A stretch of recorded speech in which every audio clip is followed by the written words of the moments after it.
curfews have kicked in. Many of the crews are exhausted. It's been a massive few months, and some of the drivers are frustrated too. Not everything went to plan in that opening practice session, but it's made for a very exciting countdown to practice 2, the opening round of the Formula One World Championship, coming to you live from the Albert Park circuit in Melbourne. Now, Nuala and Brad have another guest with them, and if I know this bloke well, and I reckon we do in the sport department, he said yes to coming to the Grand Prix before the invite even landed in the inbox. Absolutely, Rusty. He is a complete closet reverend, I'm happy to say. Now, you men know more about rugby union than this guy as well. Last year, he was part of the British and Irish Lions tour commentary team for him.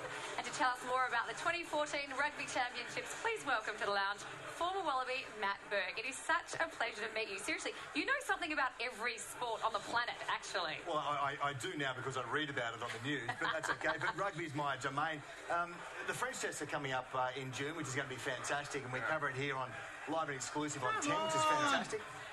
The French are classically that team that are sometimes fantastic and sometimes not so good, but we saw it at the World Cup, didn't they? They made the final and they were pretty good. They lost a game in the pool round, Brad, and all of a sudden went to the final and nearly won. 8-7 they lost against New Zealand, but they're in line for Six Nations at the moment over the weekend, but looking forward to them coming down. So Brisbane, Sydney and Melbourne test matches. It is going to be terrific, and we're looking forward to that. I don't want to dwell on the past, but I rocked out to ANZ Stadium, Game 3 last year, British and Irish Lions. I had my safari hunting hat because we were hunting lions. Mate,